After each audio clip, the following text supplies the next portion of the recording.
if you go back to your childhood and your memories from childhood, you can remember your uncles or your aunties or those adults that were kind to you, that were very playful with you, that would make it a point to joke with you, that would make you feel welcome. And children have a way of detecting that, right? They feel kindness or they feel unwanted very easily. And that's why the Prophet ﷺ stresses, لَيْسَ مِنَّا مَنْ لَمْ يَرْحَمْ صَغِيرَنَا وَيُوَقِّرْ كَبِيرَنَا. The Prophet ﷺ says that he is not amongst us who fails to show mercy to the young ones and at the same time upholds the respect for the elderly.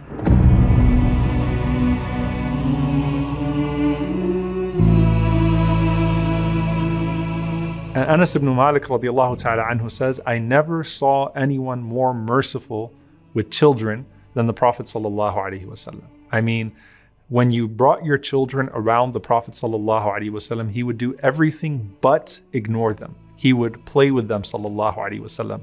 He would talk to them sallallahu alaihi wasallam. And that helps each one of the children develop their own connection, especially to the masjid, right? You talk about making the children love the masjid, going to the masjid and seeing that kind adult, and especially if there is a sweet imam or a kind imam, and in the case of the Prophet ﷺ being your imam, your child wants to go see the Prophet ﷺ because they know that the Prophet ﷺ is going to talk to them. They know that the Prophet ﷺ might give them something. They know that the Prophet ﷺ is going to be playful with them. So that's really part of the culture that the Prophet ﷺ is setting up in his community. And Anas radiallahu ta'ala anhu says he used to mix with us so much that he would ask a little brother of mine, Ya Aba Umair, ma fa'ala al-Nughayr. I had a younger brother named Aba Umair, and he had a little bird, al-Nughayr. And the Prophet ﷺ, every time he saw him, he'd ask him about his pet. He'd ask him about his pet bird, sallallahu alaihi wasallam, and take interest in it, right? So when you're walking up to kids and you're talking to children and you're asking them about their interests, you're asking them about how far they've gotten in their game, about how things are going in their sports or whatever it may be that they're doing. So the Prophet ﷺ would develop that type of relationship with the children of the community. Those children, of course, who would grow up to become the scholars of this ummah, right? Because they were young enough to be sahaba, and at the same time they learned whatever they could from the elder companions and transmitted that to the next generation of eager tabi'een, the next generation that came in this ummah. So how did this start off with the Prophet ﷺ? Well, for one, if you had a child and you lived in Medina, you wanted to bring your newborn to the Prophet ﷺ. You wanted the Prophet ﷺ to name your child for you. You wanted the Prophet ﷺ to hold your child and make dua. You wanted the Prophet ﷺ to do the tahniq, where he would take the date ﷺ and rub it on the top of the mouth of the child. You wanted that from the Prophet ﷺ, and he would oblige alayhi salatu wasalam. Anas radiallahu ta'ala anhu mentions Abdullah, the son of Abu Talha, and he says that when he was born, the Prophet ﷺ held him and he took the date and he put it in his mouth and he put it in the mouth of Abdullah. And Abdullah really loved that date. So the Prophet ﷺ said, Hubbul Ansar at-Tamr. This is how the Ansar are. They love dates. And the Prophet ﷺ named him Abdullah. So you had all these children that were walking around that were actually named by the Prophet ﷺ. And when the Prophet ﷺ saw the Abyssinian children, he would try to speak their language ﷺ, and he would stumble speaking their language, sometimes on purpose, so that they could laugh with him ﷺ as he was trying to speak their language. A child could take him by the hand ﷺ and show him things and point out things to him. And the Prophet ﷺ would play with them. And Rasulullah ﷺ would not turn away from them until they were satisfied. We also see, subhanAllah, a really beautiful narration, because sometimes these things are actually, in the small print, if you will, of a hadith. When the Prophet ﷺ used to receive fruits, now back then, obviously, probably for better, you don't really have candy, right? The sweet is the fruit, and the kids loved fruits. And in Medina, when people would have their new picks of fruit, they would always want to bring something to the Prophet ﷺ. And Rasulullah ﷺ, when he would get a piece of fruit, he would make dua for the fruits of those people, the fruits of Al-Madinah.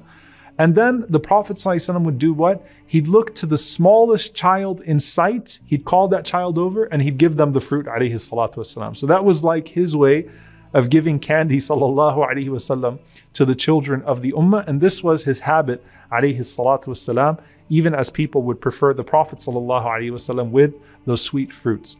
Now, with his own children, sallallahu alayhi wasallam, that was a sight to see in and of itself, meaning his grandchildren, alayhi salatu wasalam. When it comes to Al-Hasan wal-Husayn, radiyallahu ta'ala anhuma, the Prophet ﷺ's relationship with them was so beautiful. And the Prophet ﷺ would not just hold them and testify to Allah subhanahu wa ta'ala how much he loves them, but he would say loudly, sallallahu alaihi wasallam, "Oh Allah, love those who love them," and hold them, sallallahu alaihi wasallam, and he would kiss them, alayhi salatu wassalam.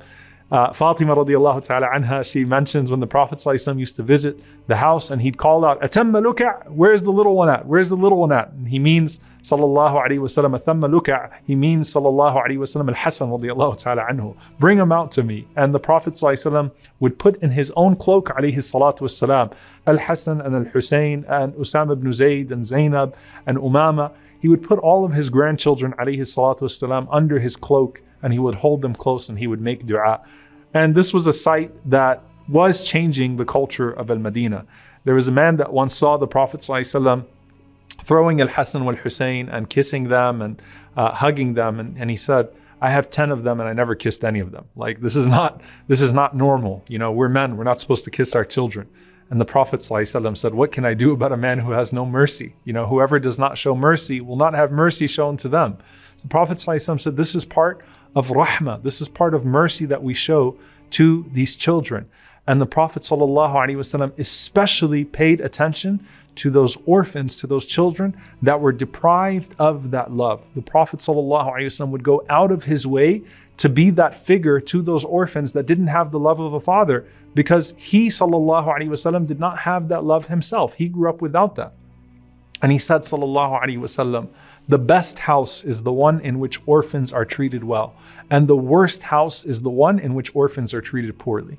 So just like when he talked about feasts being exclusive and the worst feasts being the ones that the poor are excluded from, the Prophet ﷺ says that the worst houses are the ones in which the orphans are not treated well. And the Prophet ﷺ made it a point to be that emotional support and to bring them close ﷺ emotionally, so that they could feel that connection.